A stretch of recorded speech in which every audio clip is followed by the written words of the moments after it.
Hello दोस्तों, कैसे हैं आप सभी लोग। आई होप सब अच्छे होंगे और बढ़िया तरीके से सीयूटी की प्रिपरेशन कर रहे होंगे। और उसी प्रिपरेशन में थोड़ा सा और मोटिवेशन देने के लिए मैं लेके आ गया हूं आपके लिए बनारस हिंदू यूनिवर्सिटी।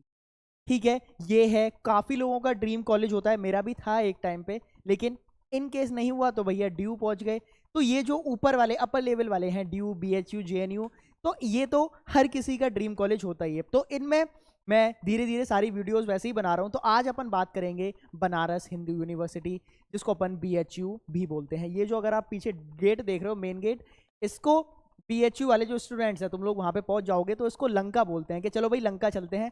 तो इसको लंका बोलते हैं। मैं भी गया हूँ, अलग ही एनवायरनमेंट है दोस्तों। देखो एक बारी कैसे क्या प्रिपरेशन है, क्या कॉलेज है, ताकि तुम्हें और मन करे और अच्छे से पढ़ाई करो।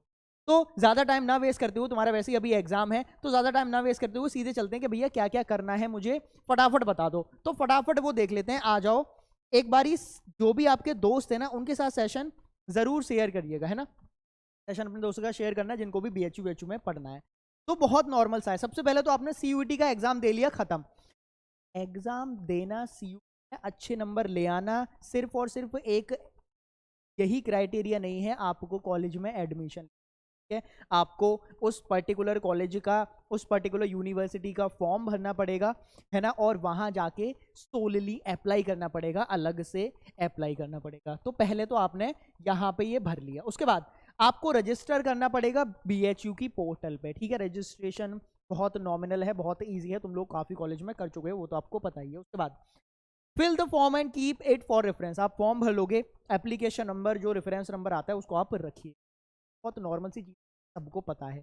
बढ़ते हैं अपन आगे।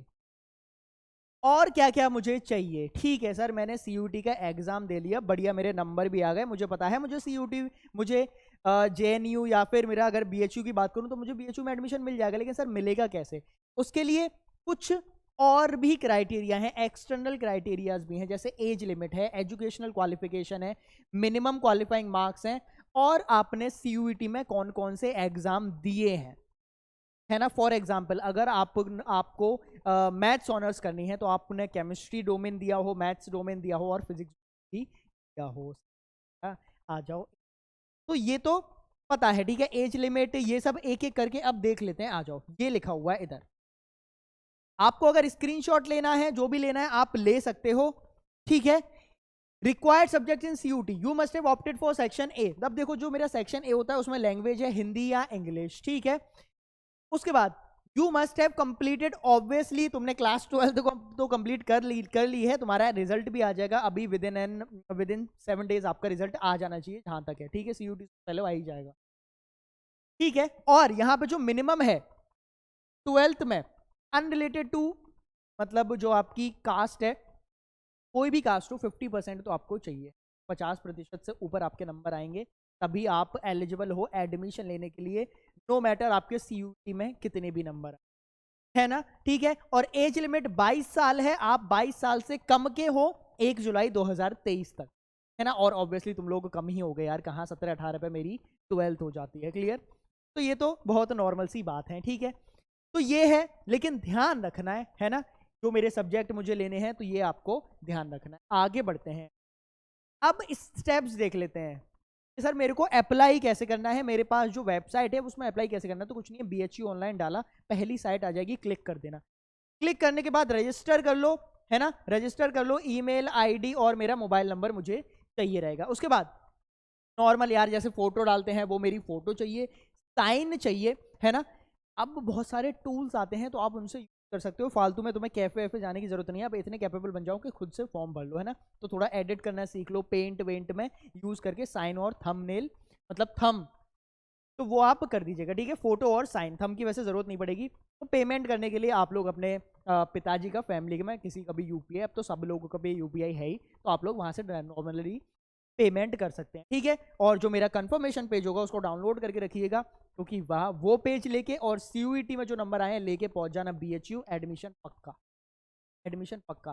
कुछ डॉक्यूमेंट्स होते हैं, डॉक्यूमेंट्स कुछ नहीं है, जैसे 12th पास हो गई, transfer certificate, migration certificate, provisional certificate, मैं बोल रहा हूँ फिर से सुन, टीसी कुछ लोग एक ही में मिला देते हैं, तो माइग्रेशन, ट्रांसफर सर्टिफिकेट, फिर आता है आपका प्रोविजनल सर्टिफिकेट और मेरी जो डिग्री जो नॉर्मल होता है जिसमें मेरी मार्कशीट बोलते हैं वो भी चाहिए, ठीक है। प्रोविजनल को कुछ लोग कैरेक्टर सर्टिफिकेट भी बोलते हैं, तो वो ले लीजिए। मोड ऑफ पेपर की बात करूं तो ऑब्वियसली ऑनलाइन होगा। एनटीए कराएगी तो एनटीए तो भैया वही कंप्यूटर पे कराती है, आपको टिक करना होता है वही जो आते हैं मेरे। एमसीक्यू रहेगा, सबको पता है। मीडियम, जो भी आपका मीडियम है, हिंदी इंग्लिश जो भी आपने लैंग्वेज चूज करी है तो वो आप ले सकते हो, 30 लैंग्वेजेस मेरा रहेगा। 3 सेक्शन में डिवाइडेड है, सबको पता है। जो सेक्शन 1 रहेगा उसमें मेरा लैंग्वेज प्रोफिशिएंसी टेस्ट रहता है, ठीक है। फैक्चुअल, लिटरेचर, नैरेटिव ये सब आता है। एप्टीट्यूड एप्टीट्यूड वीडियोस भी चल रही हैं यहाँ पे चैनल में, वो काफी सर पढ़ाते भी हैं, तो वो आप कर सकते हो। उसके बाद सेक्शन 2 में वही एनसीईआरटी मॉडल सिलेबस आता है 12th के अकॉर्डिंग, है ना। 12th के अकॉर्डिंग ऐसे, जैसे अगर मैं अपने सब्जेक्ट केमिस्ट्री की बात करूं तो आपका जो 12th का कोर्स है वो पूरा आएगा। कुछ ज्यादा भी आता है तो ये मत सोचना कि सर जो मैंने 12th में पढ़ा था सिर्फ वही आएगा ना, एक्स्ट्रा चैप्टर्स ऐड हो जाते हैं, क्योंकि एनईपी नेशनल एजुकेशन पॉलिसी के अकॉर्डिंग कुछ चैप्टर्स डिलीट कर दिए हैं 12th में, लेकिन वो सीयूईटी, नीट और मेंस में आते हैं। फॉर एग्जांपल मेरा सॉलिड स्टेट हो गया, मेरा सरफेस केमिस्ट्री हो गया, पी ब्लॉक हो गया, ठीक है। तो वो ध्यान रखना, ये मत सोचना कि सर जो मैंने 12th में पढ़ा है वही सब आएगा ना। उसके बाद थर्ड जो सेक्शन है इसमें मिक्सचर आता है, सब कुछ आएगा। जी के आएगी, जीएस आएगी, mental ability test, logical analytical, इस सब की क्लासेस हमारे चैनल पे चल रही है। सीयूईटी अड्डा हो गया या फिर साइंस अड्डा हो गया, तो इन पे आपकी हर किसी की क्लास चल रही है। क्वांटिटेटिव रीजनिंग और सिंपल एप्लीकेशन ये सब चल ही रहा है, ठीक है, ठीक है। उसके बाद अपन बढ़ते हैं आगे। अब ये जो है यहां पे अगर मैं फीस की बात करूं तो 2 टाइप की फीस है। एक है मेरा शास्त्री ऑनर्स, ठीक है, जो शास्त्री ऑनर्स नहीं रहेगा। और देखो, शास्त्री ऑनर्स सिर्फ और सिर्फ बीएचयू कराती है। अब ये बीएचयू में शास्त्री ऑनर्स क्या है अगली स्लाइड में मैं बता दूंगा आपको, लेकिन इधर ध्यान रखना कि ये तो आप मेरे नॉर्मल है, जैसे बी ऑनर्स हो गई, बीएससी ऑनर्स हो गई, तो उनके लिए वही 600 और 300 रुपए फीस है जनरल। और अब बात कर लेते हैं शास्त्री ऑनर्स ये है क्या। बीएचयू में काफी लोगों को पता नहीं होगा कि वहां पे जाके कुछ शास्त्र के बारे में भी अलग से ऑनर्स होती है, बैचलर्स होती है, ठीक है। तो ये वाली बातें वैसे आपको पता नहीं होंगी, पर देख लेते हैं होता क्या है। तो ये है, अगर आपको शास्त्र ऑनर्स करनी है और ये सिर्फ और सिर्फ बीएचयू ही कराता है, तो इसके लिए अलग एलिजिबिलिटी है। क्या है, सुनना। You must have chosen the Sanskrit subject from section 2।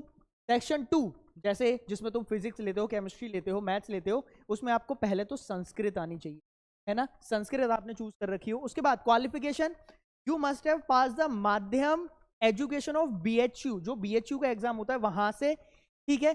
और 12th और equivalent exam with Sanskrit. Main है कि भैया तुम्हें संस्कृत आनी चाहिए, ये जो मेरी है ये आनी चाहिए, क्लियर, ठीक है। ये है मेरी शास्त्री ऑनर्स की। उसके बाद you must have secured 50% aggregate marks in the qualifying exam. मतलब ये है कि अगर आपने संस्कृत का दिया है तो आपको 50% तो आने चाहिए, ठीक है, तभी आप एलिजिबल हो।